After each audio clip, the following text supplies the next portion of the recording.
Hello everyone, my name is Lowko and welcome back to another StarCraft video. Now today it is time to discuss the final set of balance changes that Blizzard has planned for the new season in SC2. Now all of these changes are supposed to go live next week with the new ladder season as well. So that does mean that in this video I will be going over the final couple of changes that Blizzard has announced, as well as the whole list of changes that have previously been announced as well. So if you didn't watch any of the previous balance update videos that I made, or maybe you just want to have a quick recap, this is the place to be. Now this video will very much so be more or less like a podcast, I suppose, so you can probably put this video on like another monitor, or maybe you can hide it in the background while playing some games yourself, or maybe you can listen to it while you're commuting to work, or maybe you're already at work and you're secretly watching this. You can put this video, I guess in another tab, so, your coworkers don't realize you're secretly listening to StarCraft. I mean, I know none of you do that, but just hypothetically speaking, okay? Anyways, the final balance changes for the 4th season of SC2. Congrats to our new WCS Global Finals champion, Cyril. It's certainly been an eventful year for StarCraft, and now that the season has ended, it's time to continue forward with our post-BlizzCon design and balance changes. Thanks to everyone for testing. Your feedback has helped us iterate and make many improvements. Before the changes go live, we have a few more updates we would like to add in. Now, They called this blog post the final balance changes for Season 4. I would not be surprised if in the near future we will likely find some really overpowered strategies, and that Blizzard is likely going to have to make some minor tweaks here and there as well. But at the very least, these are the changes that Blizzard will plan on going live with next week. But they called it final balance changes, which seems a little permanent, right? I mean, if they find out that battlecruisers are stupidly overpowered, I'm sure they will still be making some changes in the future as well. Now, speaking of battlecruisers, the entire idea behind this balance patch is to make units that are underutilized a little bit more popular, and units that are a little bit too overpowered or maybe a little bit too well-rounded, those are getting hit by the nerf bat. So, for example, units that are maybe a little bit too well-rounded are, for example, the Hydralisk and maybe the Thor. Both of them are really good. You can't really go wrong with making them. So in this patch they are, well, at least as far as the Hydralisk go, they are just simply being smashed with the nerf hammer, but the Thor is getting a bit of a different purpose. And then there are units like, for example, the Battlecruiser that I already mentioned, or for example, I don't know, the Nidus Worm, or maybe even the Disruptor, right? Those units, they're relatively underutilized. They are getting buffed up and changed, so hopefully they will be a little bit better in the future. And that way, hopefully new strategies can pop up as well. Alrighty, so here we go. The first change that goes on top of the previously announced changes already is to the Terran Cyclone. So the Cyclone supply cost has been reduced from 4 to 3. When the Cyclone had its Vespian gas cost reduced in a patch prior to 3.8, and we also increased its supply out of caution against mass cyclones becoming too prevalent at the time. What? And we also increased its supply out of caution against mass cyclone becoming too prevalent at the time. Okay, so more recently, we have gotten some high-level feedback that the Cyclone could perhaps be too weak due to how the meta has developed. In addition, when we first announced our pre-3.8 Cyclone Revert, we emphasized our intention to have them skill better in the late game. Thus, to improve the Cyclone's mid and late game potential, we are reducing its supply cost so they can hopefully be more easily utilized as support units in a larger army. Seems very fair, to be honest. 4 supply for a single unit is a little steep. The Cyclone in general is still going to be a tough unit to use. In case you're familiar only with the current version of the Cyclone in SC2, this is a completely different unit. It looks the same, it's got the same name, but it will now be produced out of a factory with an attack lab. So you can't really, put a factory out in the middle of the map, put a reactor on it, and then like cheese your opponent with a bunch of these Thomas the Train engine looking things, right? I don't know how many of you are familiar with Carbot animations, but they made Cyclones essentially look like Thomas the Train. But there's no denying that the Cyclone is a completely different unit, and it's much more like it used to be in patch 3.8, which is like a couple years ago at this point. So the unit is very, very different. It doesn't shoot nearly as fast anymore, and it's always going to be a toss-up between, do you want to make a Cyclone or do you want to make a Siege Tank? I think at lower level play, you will probably always be leaning towards Siege Tanks and Thors and whatnot rather than Cyclones, but it is a unit that is meant to be a microable mech unit. So we'll see where it will end up landing. I think reducing its supply from 4 to 3 does make a lot of sense, considering the mid and late game armies, because 4 supply is just simply too high to justify in a late game army with a unit that has as little HP as a Cyclone does. Alrighty, so here we go. Once again, the Thor. Now, the Thor has been... It's been getting a massive amount of overhauls. If I'm not mistaken, the general idea behind the Thor is to make it less well-rounded, so they reduced 1 armor. Making it so that Zerglings can actually kill it if you manage to get a surround on it. But they also made it much better against late game army compositions. So for example, the Thor in the new patch, at the very least before these changes, I haven't read them yet, but the Thor in the new patch is supposed to be much better at dealing with, for example, Tempest or dealing with, for example, Brute Lords. So the Thor, 250mm Punisher Cannon, damage increased from 40 plus 10 to massive to 40 plus 15 to massive, okay? And the Thor 250mm Punisher Cannon attack period decreased from 1.78 to 1.71. All right. So when we initially announced our balance revamp this year, we stated that we wanted to push the Thor into a giant that slays other giants role. But we haven't heard much discussion regarding this new focus. In addition, with the recent carrier damage referred and the Thor's now a lower armor, Thors are not able to fulfill this role as we'd like. Thus, we've carefully tweaked the number on the Thor's anti-massive weapon so that it will consistently defeat carriers in one-on-one combat and be more powerful against the new fast-moving Tempest. At the same time, we were cautious to not critically affect its relationship against Brute Lords, as with many of our other changes in this patch, we want new options to feel powerful out of the gate, but we are also ready to readjust as necessary. All right. So yeah, they are once again, I guess, singling in the Thor's capabilities against these massive targets. Now, one of the cool addition of the Thor changes that I guess came as an intentional change as well is that all of a sudden Mutalisk are once again very popular in Terran vs. Zerg. I think if you ask like an old school StarCraft player what like the standard unit composition for Terran vs. Zerg for Zerg is, they will pretty much always mention Mutaling if they're a StarCraft 1 player or Mutaling Bane, right? If they're a StarCraft 2 player. And over the last couple of years, we've seen Hydralisk really take up the role of Mutas in the Terran vs. Zerg matchup, primarily because, you know, Terran players got really good at countering Mutas, but also the fact that Thors just simply had a lot of splash. They had a 1 additional armor as well, and in general, 1 Thor could take on a whole bunch of Mutas, and playing Mutas just really wasn't used nearly as often anymore just because the Thor was such a good counter.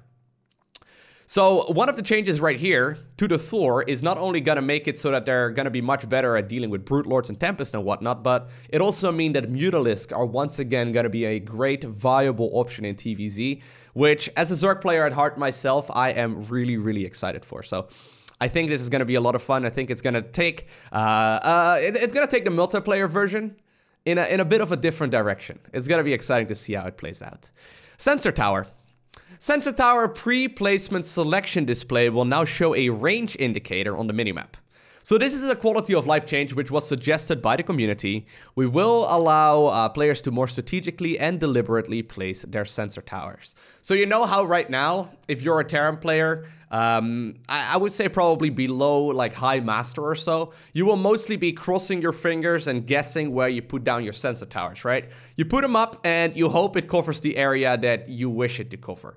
With this change, you can basically see a little circle on the minimap where the missile, or rather where the sensor tower will be hitting. So it's pretty nice. That way you can put them down in the perfect location, and while this won't really change anything drastically, it is going to make it much easier for Terran players to put those sensor towers down in a good location. And actually, in some scenarios, we've even been seeing Terran players like slow pushing with missile turrets and sensor towers and whatnot. So basically you build a bunch of siege tanks, you create this sort of like entrenched position, and you can really create a lot of additional value if you can see exactly where the sensor tower is going to reach. For example, in TVC. So maybe this is going to have some offensive capabilities as well, but I think all of these changes are absolutely excellent. Alrighty, so here we have the Zerg. There's a change to the creep once again. So you may have already noticed, Blizzard has been messing around with the creep spread speed for quite a couple patches already. Right now, at the highest level of StarCraft, Zerg players are absolutely phenomenal at spreading around their creep, and it makes it very difficult, once again for Terran players in particular, to move around the map. Now, there's one concern that several pro gamers immediately brought up when they first announced these changes. In Zerg vs. Zerg, you sometimes want to wall off, right? If you take your natural quickly, you want to use the creep that the hatchery emanates to put down like a couple of Evo chambers to maybe create a full wall off, or maybe a Roach Warren or a Spine Crawler or whatever.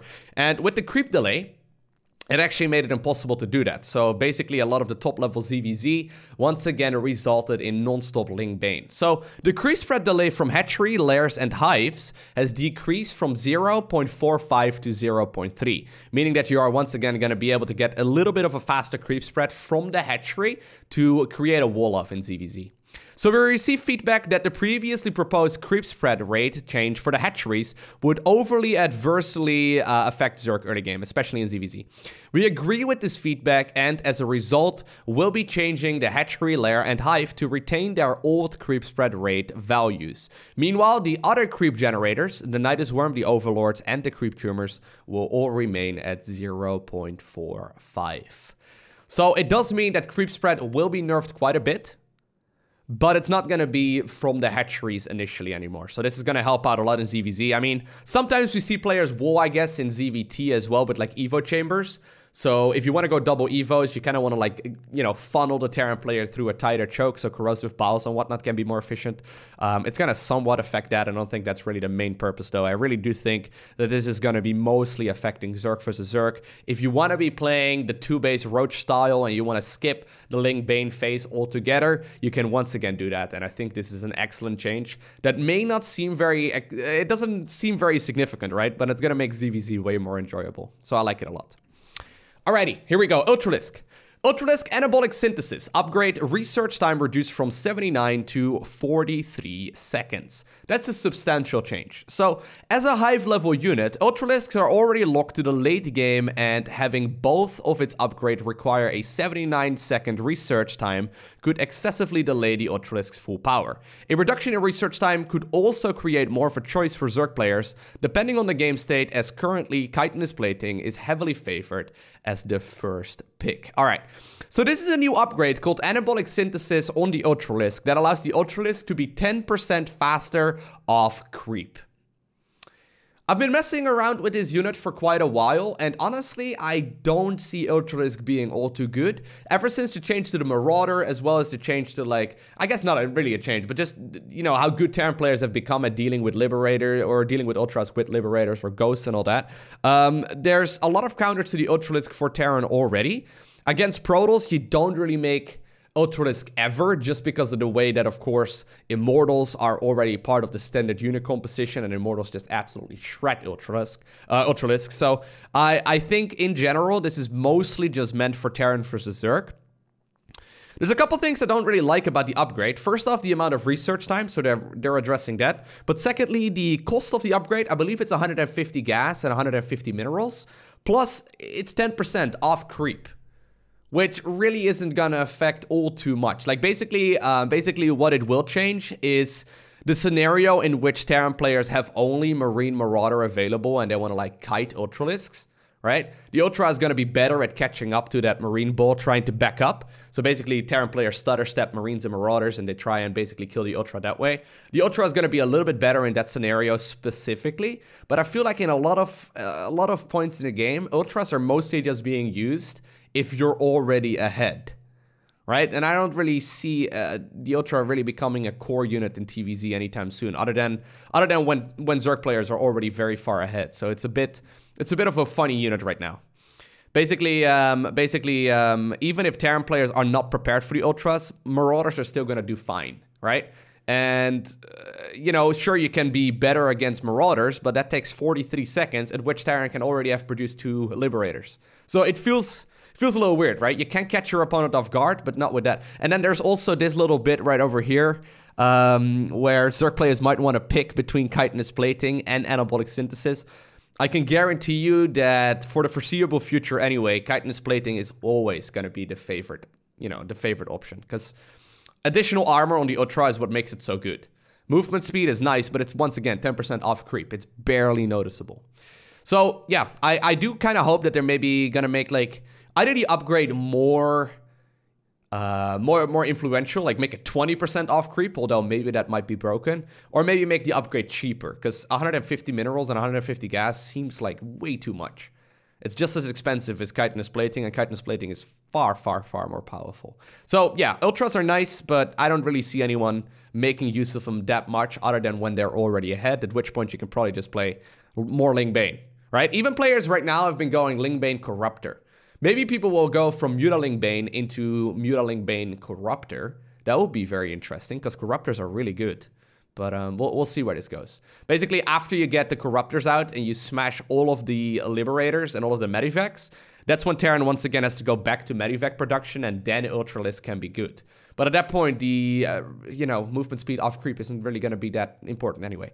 Anyways, I don't want to hang on this point for too long, but I feel like this is a cool change. The idea behind it is good, but I don't think the execution is nearly as good as it could be. Alrighty, here we go. Protoss. Robotics facility cost has reverted back from 150, 100 to 200, 100. And the robotics bay cost has reduced from 200, 200 to 150, 150. So, as it is in the current version of StarCraft, we have 200, 100 as far as the cost of the robotics facility goes. So that's 200 minerals and 100 gas. They changed that during this balance set changes from 200, 100 to 150, 100. However, what they found is that people oftentimes will just go double Immortal production really early on, rather than allowing the Protoss to go up to the late game armies with like Disruptors and Colossus and like all of the other upgrades. They're now changing it, I think, to 150, 150 instead. So we initially proposed reducing the mineral cost of the robotics facility for a variety of reasons. 2 of these reasons include improving defense against Zerg in the mid game and improving defense against Terran proxies. Since our initial proposal, however, we have made additional adjustments to the balanced test mode, such that we no longer believe Protoss needs additional help in these regards. Alright, so I do think that Protoss is mostly okay against Zerg in the mid game, although this once again will very, very likely favor Stargate openers in the Protoss versus Zerg matchup. And I guess the change to the Cyclone though, and this is like the biggest one, right? The change to the Terran Cyclone, it requiring a tech lab and not being able to produce 2 at once, will obviously make Terran proxies significantly weaker against Protoss in particular. So we made additional adjustments to the balanced test map. Yeah, okay, Protoss doesn't really need help against, for example, Cyclone Cheese. Fair enough. Another goal of the robotics facility cost change was to promote more robotics-based openers, but we now believe a different change could be more targeted to achieve this goal. By reducing the cost of the robotics bay, instead, we would promote deeper tech options that aren't as common right now, such as Colossus, Disruptors, or speed-upgraded Prism openers. This contrasts with the originally proposed robotics facility change, which we believe would have undesirably further reinforced the strength of Immortals in PvZ. We are planning to push the balance changes to the live ladder at the start of the next season on Tuesday, November 20th, which is next week. However, the SCV single-click priority change will require a patch, so we will be pushing this change a little earlier with the 2.4.7 release. Okay, I'll explain that in just a little bit. So the Protoss changes are relatively minor. I'm very curious where the Tempest will land in the grand scheme of things and how the new carrier will play out. I have been trying to make those happen every once in a while, but it's pretty difficult to get them in a good game. So we'll have to see, I suppose, and only time will tell where the carrier and the late game Stargate tech for Protoss will currently be. They have made it so that carriers are quite a bit weaker with the removal of the Gravaton Catapult, but it's a much tankier unit, and it doesn't seem necessarily bad right now. And obviously Tempests are also a very different unit. We'll go over all of that in just a little bit. But apparently this is all scheduled to release next week, and there's also a little change right here to the SCV, which apparently is live right over here. So the SCV's single-click selection priority will now be higher than the buildings they are constructing. So this is a change that may not seem very significant, but this is going to make many Zerg players in particular very happy. If you're a Zerg player and you get bunker rushed, what do? Usually you will either just let the bunkers happen and give up your natural, or you will try and fight it and kill the SCV that's building the bunker if you scout it, right? If you don't scout it, you're screwed. But if you see that the SCV is still building the bunker, it is usually a really good idea to try and kill it before it can complete the bunker. And with this change, hold up, let me drink some water. With this change, it will basically be that if you're trying to click on an SCV that's like constructing a bunker, and the building of the bunker itself, right, will be sort of overlapping the position of the SCV. You no longer have to tilt the camera or whatever. You can just simply click on the SCV, and the priority selection will be higher than the buildings they are constructing. Meaning that killing the SCV that's building a unit, or a structure rather, is going to be much easier. I hope that makes some sense, but it is a nice quality of life change once again. Some people don't like it when I call that a quality of life change because it's technically a minor nerf. But I do think that it's never been intended, right? Because there's like randomness as to where like the SCV shifts when it's like constructing a building. I think this is a nice change that will make many Zerg players in particular very, very happy. And yeah, I don't think this is really going to change anything at the highest level of play. Alrighty, so those are the final set of changes that Blizzard has in store. There are all of the other changes that are also listed in this article that were previously already announced. Now, I want to quickly go through them so you can be fully up to date with the expectations for next week's patch. So we have the Widow Mine. The Drilling Claws upgrade now permanently cloaks Widow Mines when they are burrowed. If Drilling Claws is researched, the Widow Mine will have a visual indicator to show that the unit has the upgrade. So remember back in the day when Widow Mines were always cloaked, and remember right now on the balanced test map that they are never really cloaked? Or I guess in the current version of the live game. After this change, they will be permanently cloaked after you research the Drilling Claws upgrade, which is sort of like a nice in-between state, which I personally really like. Plus, apparently, they're going to have a visual indicator to show that the research has been upgraded. Very good. We have the Cyclone. Cyclones now require a tech lab to be built at the factory. The health has been decreased from 180 to 120. Movement speed has increased. The Tornado Blaster weapon changed to the Typhoon Missile Pole damage. Damage changed from 3 plus 2 versus armor to 18. It can target air and ground. It has a much different attack speed right here. The range has been decreased. The weapon upgrades. Basically, the entire unit is different. There's a new lock-on ability. Rapid fire launcher upgrades has been removed, which is a research. And then the mag field accelerator has been added instead. So after researching the mag field accelerator upgrade, lock-on will deal 400 plus 400 versus armored over 14 seconds to ground and flying targets. Basically, the Cyclone is a completely different unit. If you're a lower level player, you probably want to steer away from the Cyclone in all honesty, because it's only got 120 HP and it's still gonna come at a relatively high cost. Yeah, once again, right, whenever you are sitting on a factory with a tech lab, you probably want to favor towards Thors as well as siege tanks if you're a lower level player. However, the Cyclone right now is gonna be a microable mech unit. So I'm curious to see where pro gamers, like for example Gumiho, will take this. Because he's been experimenting a lot with Terran Mech, and he's very, very good at it. I feel like this is the kind of change that will play directly into the hands of a player like Gumiho, who's very good at micro, but currently Terran Mech is not very microable. Cyclone is, yeah, it's going to be a different unit. That's going to be very cool, in particular with the Medivac change as well. So I'll skip the Thor here for just a second. The Medivac has the high-capacity fuel tanks upgrade name changed to Rapid Reignition System. Rapid Reignition System upgrade will no longer increase duration by 50%. Instead, it will decrease the cooldown duration from 14 to 9. So what that means is that Medivacs are going to be able to boost more often after they research that upgrade.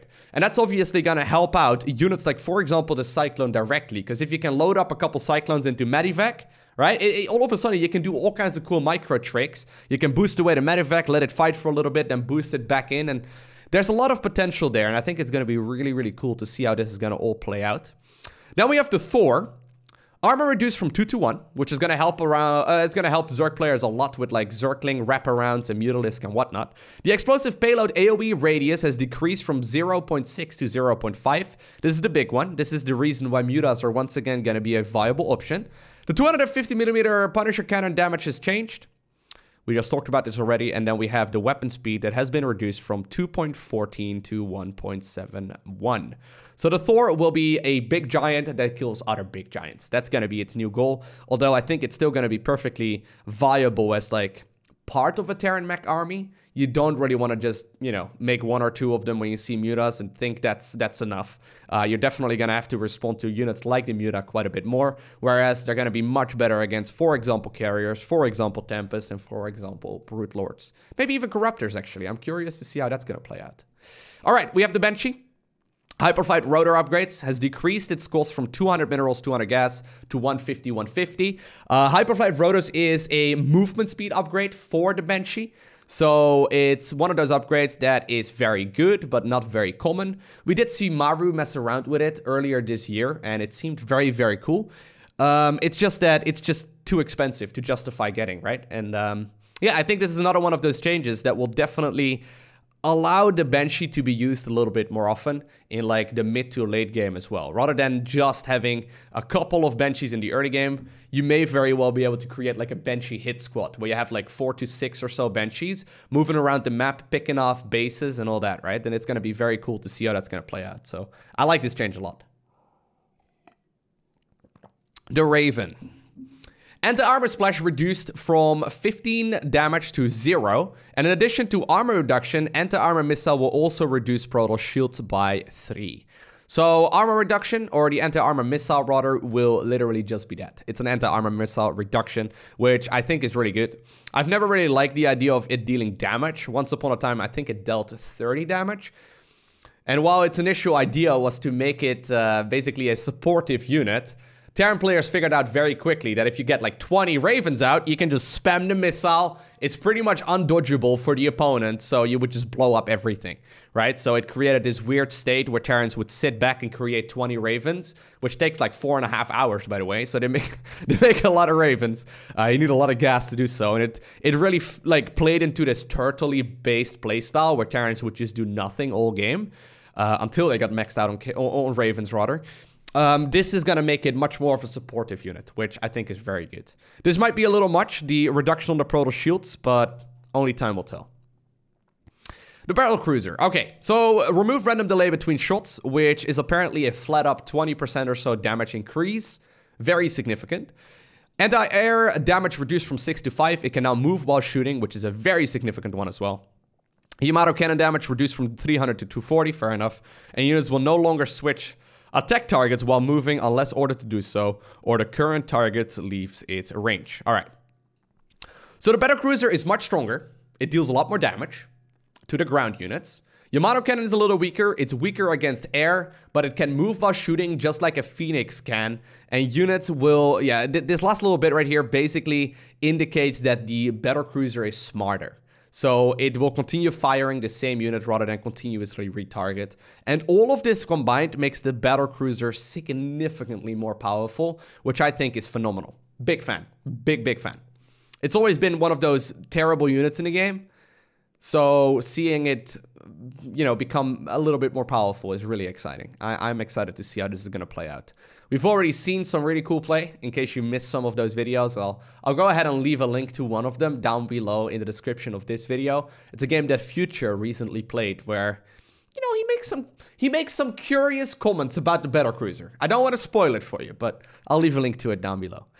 Engineering Bay. The Neo Steel frame and the structure armor upgrades have merged. This is 2 upgrades that nobody really ever made. The new upgrade is called Neo Steel Armor, and it will retain the functionality of both upgrades combined. It will cost 150 minerals and 150 gas and take 100 seconds to research. So this is pretty cool. It will make it so that a bunch of upgrades that are underutilized hopefully will be played a little bit more often, as they will just simply be combined. The Barracks Factory Starport Tech Lab. This is a nice quality of life improvement. If a player tries to lift a structure when there is an upgrade being researched in an attached tech lab, the player will not be able to do so and will receive a red text error message. So no longer can you accidentally lift up the barracks seconds before it's finishing up its tech lab research. I've done that once or twice in my life. It's very frustrating to accidentally cancel your own Stimpak upgrade because you lifted up the barracks before the upgrade finished. Right now, you're gonna get an error message. You can obviously still lift it after you manually cancel the upgrade, but this should be a no-brainer. I don't think anyone's ever gonna complain about that. And now we have the sensor tower. We've already discussed this. It will now show a range indicator on the minimap when you're trying to place it down. Alrighty, we have the Zerg changes. So those are all the Terran changes. Pretty significant, all things considered, right? We'll see where it goes. Zerg. The Queen, the strongest all-round unit in the game. Transfuse restored 75 health and an additional 50 health over 7.14 seconds, down from 125 health instantly. This is one of those changes where Queens are gonna use or lose a little bit of that, I guess, early game functionality, but also that late game transition.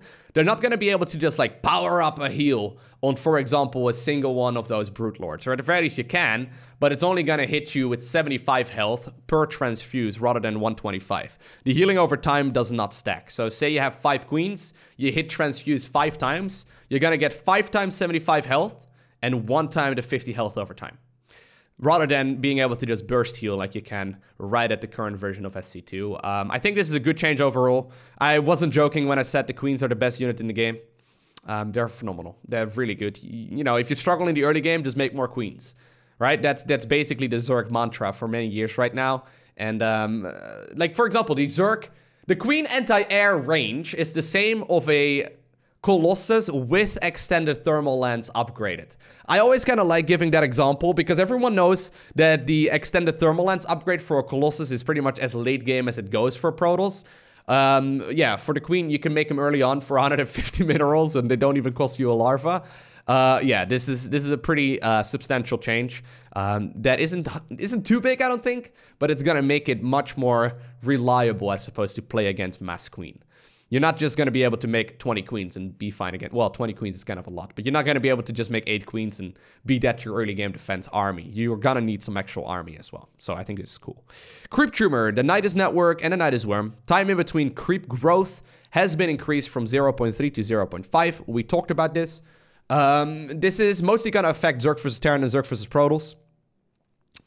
Yeah, I'm not all too bothered by it. I do think this is a fair change that will mostly affect higher level players. At the lower level of play, people forget about the tumors all the time anyway, so I don't think it's gonna be that big of a difference. Time between generate creep growth on the Overlord and the Transport Overlord. That increase has also been up to 0.45, fair enough. And then we have, once again, that change to the Hatchery, Lair, and the Hive, where that creep growth will remain at 0.3, so Zerg players can wall off in time. Couple of changes to burrow as well. The Zergling unburrow speed reduced from 0.71 to 0.36, and there's a random delay that also has been reduced. So basically, the Zerg burrow and unburrow are going to be much more reliable on the Zerglings as well as on the Hydralisk. For the Hydralisk, besides having those burrow changes, they're going to be much quicker at burrowing and unburrowing, or I guess it's only unburrowing actually. Yeah, it's only unburrowing, but I guess they burrow pretty quickly anyway. But Zerglings and Hydras are going to be much better at unburrowing. On top of that, the Hydralisk Needle Spine's attack speed has slowed from 0.54 to 0.59. And that doesn't seem very significant, but it's like a 10% attack speed reduction, which is quite substantial in the grand scheme of things, and it makes Hydras just a little bit less well-rounded. And obviously, not only does that make it so that they're going to be less well-rounded, it also, once again, opens the front door from Mutalisk. Roaches. Tunneling Claws no longer increases health regeneration from 7 to 14. This is a thing in Zerg vs. Zerg mostly, where if you want to deal with burrowed roaches from your opponent, and say there's 2 inside of your main base, you're gonna have to send like 4 roaches of your own to deal with the 2 of your opponent if they are burrowed, because they heal extremely quickly while underground. So it's gonna be 7 HP a second rather than 14, which I think is more than fair. And then the Tunneling Claws upgrade itself is much cheaper. This one will go down from 150, 150 to 100, 100, which once again, I am a really big fan of. This is mostly going to be used in ZVZ. While it does have some utility in Zerg vs. Terran and Zerg vs. Protoss too, I think this is mostly just going to be useful in Zerg vs. Zerg. But I'm excited to mess around with this a lot more because, you know, anything to steer away from that super aggressive Ling Bane army in the early game of ZVZ and make Roaches just a little bit of a quicker fix or a quicker change, I don't mind. Although I guess it doesn't really affect that transition very much, but it is going to make Roaches a little bit more powerful, specifically in Zerg vs. Zerg. The Infestor. Now, this is another big one. Infestor unit radius decreased. The model skill has decreased as well. Burrowed unit radius now matches the new unburrowed unit radius. Infestors can now move through units while burrowed. Okay, so these changes right here basically make it so that infestors are better at grouping up together. They are smaller, so you can put more in the same amount of space. And it just makes it so that they behave a lot smarter. They don't bump into other units nearly as often anymore, and it just makes them a more fun experience to use. Which I think everyone can agree with is a good thing. Infestors right now are kind of underutilized, so I don't mind that whatsoever. Fungal growth will no longer allow affected units to blink, tactical jump, or load into transport/buildings. So remember that video, once again, the one that I featured just now? The one with the battle cruisers? Tactical jump was utilized quite a bit in that video. If you hit a battle cruiser with tactical jump, or rather if you hit a battle cruiser with fungal growth, it will no longer be able to use tactical jump, which I think is really cool. And then we have the Infest Terran cast range increased from 7 to 8. Yeah, that's gonna be nice, I guess. Nobody plays Infested Terrans, but I guess that's nice. It now outranges a bunch of static defense. So there's that. Here we have some changes as well to the Ultralisk. So this is anabolic synthesis. We talked about this already. It is indeed 150, 150. And if anabolic synthesis is researched, I haven't talked about that yet, the Ultralisk will have a visual indicator to show that the unit has the upgrade. Fair enough. We have the Nidus Worm and the Nidus Network. Nidus Worm, or Nidus Network rather, cost decrease from 150, 200 to 150, 150. Nidus Worm cost decrease from 100, 100, 50, 50. And the Nidus Worm will no longer be invincible when emerging, but will have 6 armor. So it will be far less common to use the Nidus Worm in a 2-base all-in or like a 3-base all-in for Zerg. However, it's gonna be much better in the late game, which I think is really, really cool. The fact that it will be attackable while it's emerging is a very big deal. So that's the reason why it will likely not be used very often anymore in 2-base and 3-base all-ins for Zerg. But it does have 6 armor now, which means that you can't just pull a bunch of probes if you throw up or if you see a Nidus inside of your main base as Protoss, right? You can't just pull a bunch of probes. You're actually going to have to pull army to kill it, because probes will not kill it before the Nidus Worm finishes emerging, which is a really good thing. And then the last quality of life improvement right here. Burrow and Unburrow have been separated into 2 separate keys. Burrowed and Unburrowed Zerg units will now be on the same tab select, and both will be selected when double clicking on units. So that means that right now, right, if you have like half your Roach army burrowed and the other half you don't, it's difficult to see what happens if you hit your burrow button. Are the ones that are currently burrowed gonna unburrow, or the ones that currently aren't burrowed, are they gonna burrow? It's that, by the way, but it's basically gonna change it to the point where it will be far more reliable. Sort of in the same way that Terrans have siege tanks. If you select a bunch of siege tanks, and some of them are sieged and some of them are unsieged, you see 2 different buttons in the command card. It's gonna be very similar for the Zerg burrowed units as well, which once again, I think that's a big, big, big quality of life improvement. Alrighty, and then we have the Protoss. The Chrono Boost will now display a visual status on the structure. So there's like a little bar on top of the Nexus. Mass Recall is now renamed to Strategic Recall. Strategic Recall radius has reduced from 6.5 to 2.5, and the cooldown has been reduced as well. So that means no longer can you just move out with your entire army and then mass recall all of it if it doesn't go the way you had it anticipated. Instead, the circled for the recall is much smaller, so you can only recall several units at once, but the cooldown is also much lower. So it basically means that you can send out a hit squad of a couple Stalkers in the early game, and then as a last-ditch effort, you can recall them if you need to, and it's going to make it far more, well, I guess strategic. I think Strategic Recall is a good name for it. I really like this change. We have the Sentry Hallucination. Hallucination energy cost decreased from 100 to 75. This is mostly gonna make it so that if you're opening up without Stargate, right, you can still do some scouting. The issue is that if you want to open up with, say, for example, robotics in Zerg versus Protoss, right? Sure, you can get yourself an observer out as the very first unit out of the robo, but if your opponent is going for like a roach all-in, the immortal is the one that you actually needed and you just sort of die. You can see yourself, you know, losing in advance, I suppose, but you needed that immortal earlier. Instead, right now, you can open up with a sentry and get the hallucination energy to hallucinate a phoenix and to scout around the map and see if an all-in is coming so you can decide where you want to take your units. It's a very clever change that doesn't seem very substantial, but it's going to make the scouting when not going Stargate substantially easier. And the Guardian shield radius has also increased from 4 to 4.5. Once again, another one of those changes that doesn't seem very substantial, but say you've got an army that is based around zealots as well as sentries.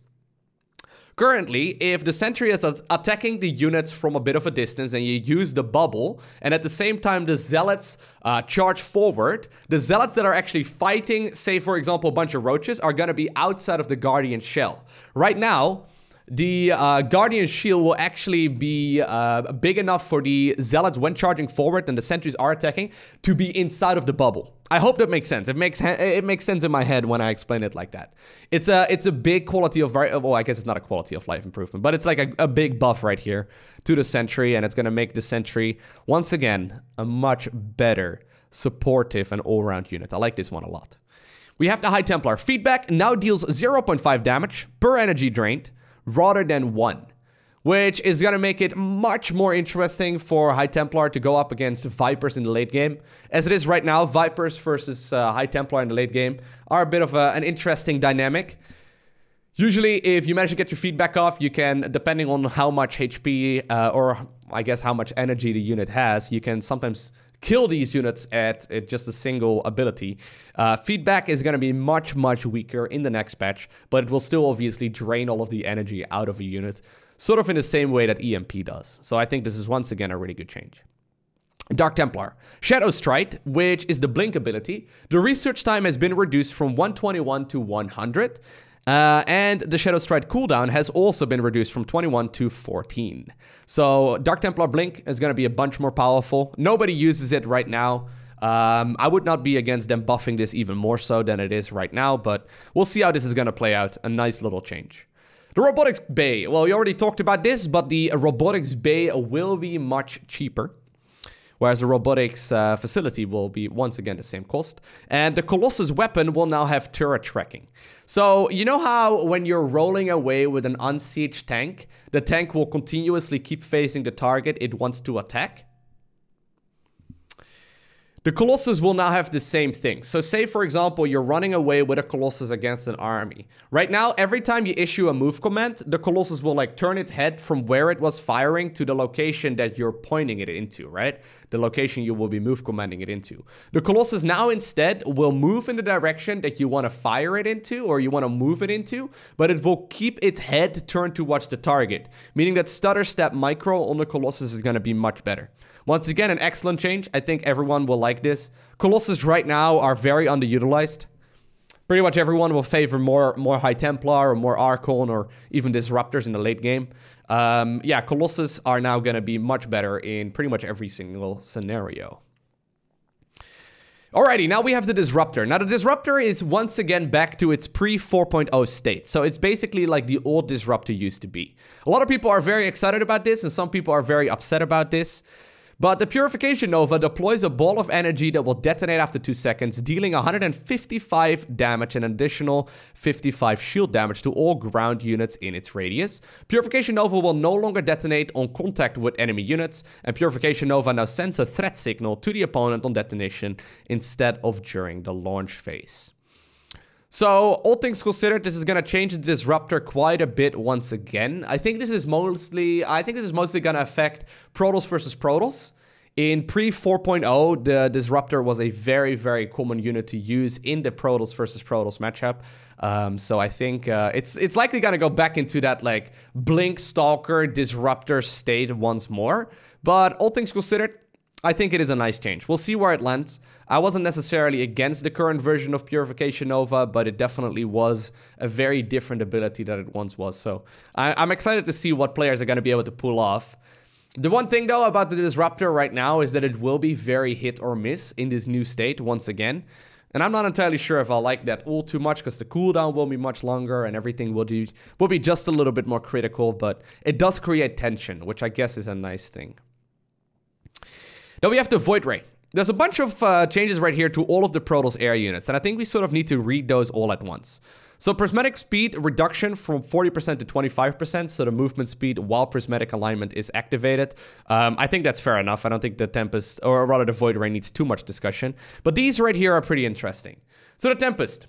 Costs were decreased from 300, 200 to 250, 170. The supply cost has been decreased as well. Its HP and shields have been reduced substantially as well. However, movement speed has been increased significantly, and the acceleration has also almost doubled. So that means the Tempest is going to be weaker overall, but far more mobile, meaning that you can micro it. Then we have the Carrier. The build time decreased from 86 to 64 seconds. HP and shields increased from 250, 150 to 300, 150. So they're going to be a little bit more tanky. They come out a little bit faster. However, Interceptor build time is increased from 6 to 11. Graviton Catapult upgrade has been removed. So no longer can you just release all of your Interceptors at once. And the Interceptor release period changed from 0.36 to 0.27. So they do come out faster, but not quite as fast as they used to with the Graviton Catapult. And then we have the Mothership Strategic Recall name changed to Mass Recall. So they've changed the names from the Nexus to the Mothership and the other way around. And then in addition to slowing unit movement speed with Time Warp now also reduces unit and structural attack speed by 50%. All of this combined makes it so that late game Protoss army is going to be very different. The Tempest is going to be much snappier and much faster, but less tanky. The Carrier is going to be much tankier, but less powerful. And the Mothership is going to have a lot more potential in general, and it's going to be interesting to see how Mass Recall and whatnot can play out. This is one of those things that is going to take time. We can't really say how exactly this is going to play out, in particular against the new Battlecruiser. Nobody really knows exactly how that's going to go, but I'm excited to find out. And yeah, it's definitely going to change that late game Protoss ball quite a bit. I kind of hope that this means that no longer can Protoss just simply sit back for 20 minutes and create that really scary death ball, and that instead it's going to be much more straightforward. And maybe, okay, but I guess what I'm trying to say is that maybe it means that you want to get yourself a couple carriers to tank some of that damage, but not just mass carriers to basically sit back for 20 minutes and then eventually move across the map with that death ball, right? And I think all of these changes are going to take some time to explore, but it is really exciting. I've seen some really interesting Tempest cheese already. You can offensively make, obviously, those Tempests as well and put up some shield batteries and whatnot. You can dash in and out continuously, and while it definitely will be counterable as well, this seems to be a new potential cheese for Protoss. I'm excited to figure out where it will actually land, but it does seem really strong. Now we have the Assimilator. The HP and the shields has been reduced from 450, 450 to 300, 300. That obviously is not very significant at all, but it will be more in line right now with the other Vespian Harvesters. We have the shield battery. Health and shields reduced from 200, 200 to 150, 150. And the shield battery can now regenerate shields of units graviton beamed by Phoenixes. So overall, yeah, once again, it's going to make the shield battery a little bit weaker, but I don't think it's going to be that big of a deal in the grand scheme of things.